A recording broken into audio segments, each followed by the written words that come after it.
মাননীয় স্পিকার, আপনাকে ধন্যবাদ।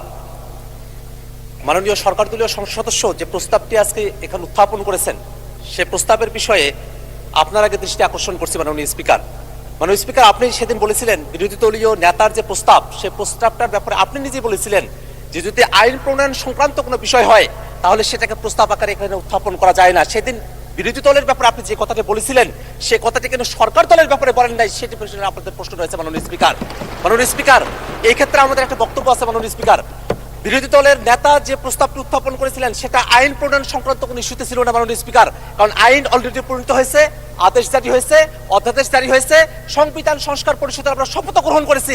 আইনের কোনো প্রসঙ্গ এখানে ছিল না, বরং যে আইন হয়েছে সেটাকে বাস্তবায়নের প্রশ্ন এখানে ছিল। মাননীয় স্পিকার, আরেকটি কথা মাননীয় স্পিকার আপনাকে বলতে চাই, মাননীয় ডেপুটি স্পিকার এখানে ছিলেন, আর একজন সংসদ সদস্য মুজিবুর রহমান ইকবাল, তিনি একটি মুলতবি প্রস্তাব এখানে উত্থাপন করেছিলেন।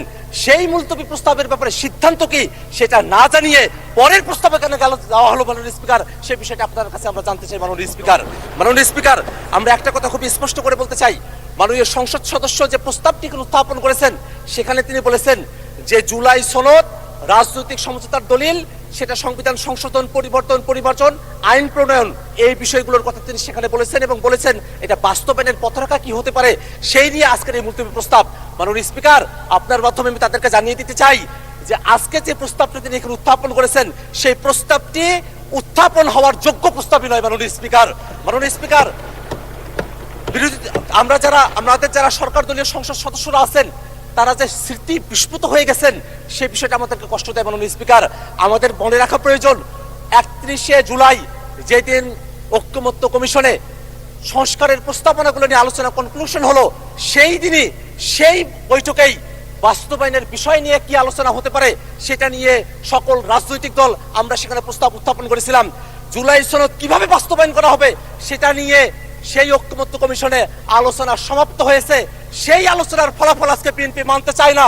এই কারণে আজকে বিএনপি ব্যাক স্পেসে তারা প্রেসিডেন্টের দিকে তারা ফিরে যেতে চায়। মাননীয় স্পিকার, সংস্কারের বিষয়ের যে ঘোড়া, সে ঘোড়া অনেক দূরে গিয়ে গেছে।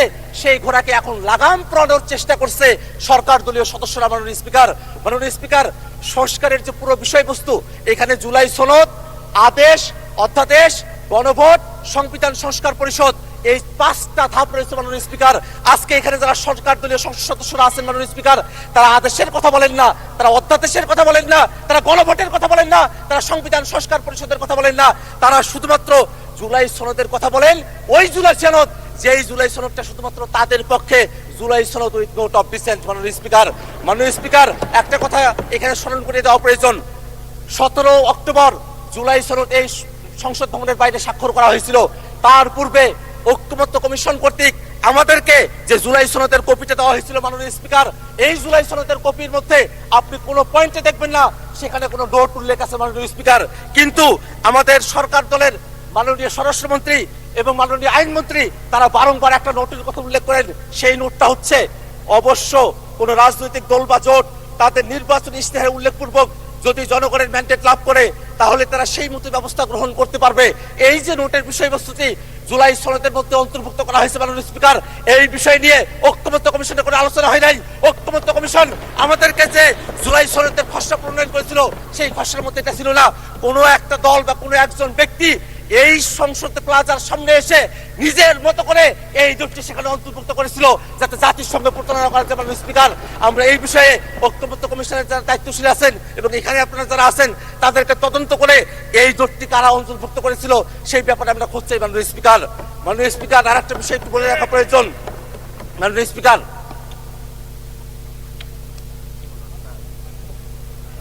স্পিকার, জুলাই সনদ বাস্তবায়ন আদেশ কোথায় থেকে তার ভিত্তি আসলো, কোথায় থেকে তার আইনগত বৈধতা পাওয়া গেল, সেই প্রশ্নটা এখানে অনেকে করছেন মাননীয় স্পিকার।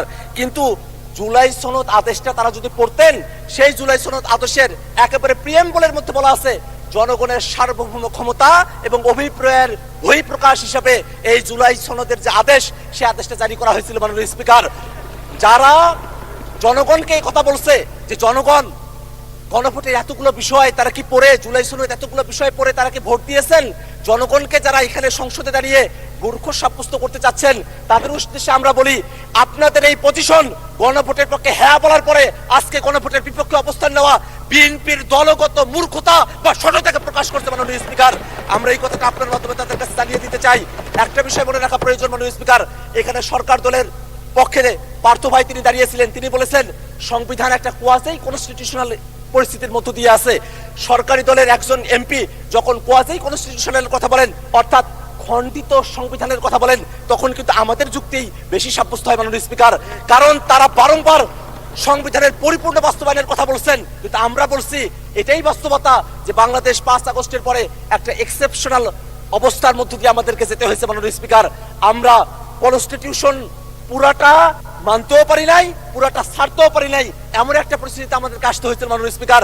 মাননীয় স্পিকার, সেই সময়টাতে খালেদা জিয়া, বেগম খালেদা জিয়াকে মুক্তি দেওয়া হলো, সেটা কোনো সংবিধানের ভিত্তিতে হয় নাই, কোনো আইনের ভিত্তিতে হয় নাই, সেটা জনগণের অভিপ্রায়ের ভিত্তিতে হয়েছিল। অ্যাটর্নি জেনারেল তিনি যেভাবে নিয়োগ পেয়েছিলেন সেটাও জনগণের অভিপ্রায়ের ভিত্তিতে হয়েছিল।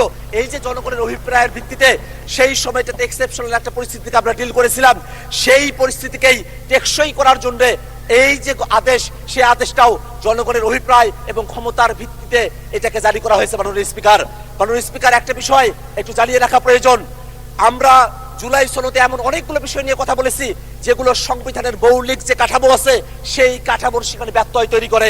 আমরা সেখানে বিচার বিভাগকে আমরা বিভিন্ন শহরে আমরা নিয়ে যাওয়ার কথা বলেছি, বিভাগীয় শহরে। সেই বিষয়ে বাংলাদেশের এর আগের কোর্টে তারা রায় দিয়েছিল যে এটা অসাংবিধানিক। এই ধরনের কিছু পরিস্থিতি এখানে রয়েছে মাননীয় স্পিকার। এমন অনেকগুলো সংশোধনী রয়েছে, এমন অনেকগুলো প্রস্তাব রয়েছে, সংস্কার রয়েছে, যেগুলো শুধু সংশোধনী দিয়ে সেটাকে টেকসই করা সম্ভব নয় মাননীয় স্পিকার। সে কারণে ঐক্যমত্য কমিশনে আমরা জাতীয় নাগরিক পার্টির পক্ষ থেকে দাবি করেছিলাম গণপরিষদের মাধ্যমে নতুন একটা সংবিধান করতে হবে। সরকার দলের পক্ষ থেকে বলা হয়েছিল সংসদের মাধ্যমে সেটা করতে হবে, এবং তারপরে ঐক্যমত্য কমিশনে সকল দল আলাপ আলোচনা করার পরে সকলে মিলে আমরা সিদ্ধান্ত গ্রহণ করেছিলাম যে গণপরিষদ না, সংসদ না, গাঠনিক ক্ষমতা প্রাপ্ত সংবিধান সংস্কার পরিষদ, তার মাধ্যমে এই বিষয়টা সুরাহা করতে হবে মাননীয় স্পিকার। যদি তারা আজকে সেটা ভুলে গিয়ে থাকেন, সেই ভুলে যাওয়ার স্মৃতিগুলো তাদের মনে না পড়তে পারে, বিটিভিতে সেগুলো টেলিকাস্ট করা হয়েছিল, সেখান থেকে তারা যেন দেখে নেয় কিভাবে সংবিধান সংস্কার পরিষদের আইডিয়াটা সেখানে এসেছিল। এখানে জুনায়েদ সাকিব ভাই আছেন, তিনি তার পক্ষে বলেছিলেন, এখানে নূর ভাই আছেন, তিনি তার পক্ষে বলেছিলেন, এখানে যারা আছেন তারাই আজকে সেটাকে ভুলে গিয়েছেন মাননীয় স্পিকার। এটা আমাদেরকে বড়ই হতাশ করে মাননীয় স্পিকার। মাননীয় স্পিকার, আমি 1 মিনিট সময় বাড়িয়ে চাচ্ছি আপনার কাছে মাননীয় স্পিকার।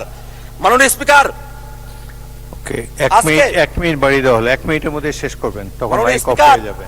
সংবিধান তো পুরোটা মানা হচ্ছে না মাননীয় স্পিকার। শেখ মুজিবুর রহমানের ছবি প্রত্যেক মন্ত্রীর অফিসে ঝুলানোর কথা, সেটা যে ঝুলানো হচ্ছে না, সেই জায়গার ভিত্তিটা কোথায় থেকে আসলো মাননীয় স্পিকার? এটা তো জনগণ ভিত্তিটা দিয়েছে, সেই কারণে সেটা মাননীয় স্পিকার। আমরা এই কারণে একটা কথা বলতে চাই, আজকে জুলাই সনদের যে আদেশ এবং যে গণভোট সম্পন্ন হয়েছে, সেই গণভোটের যে প্রশ্নগুলো আছে সেই প্রশ্নগুলোর দিকে আমরা একটু তাকাই। সেখানে স্পষ্ট করে বলে দেওয়া আছে সাংবিধানিক প্রতিষ্ঠানগুলোতে নিয়োগ হতে হবে একটা নিরপেক্ষ বডির মাধ্যমে, একটা উচ্চ কক্ষ হবে যেটা ভোটের পিয়ার অনুযায়ী হবে, একটা তত্ত্বাবধায়ক সরকার হবে, যে তত্ত্বাবধায়ক সরকার একটা নতুন ফর্মুলায় হবে।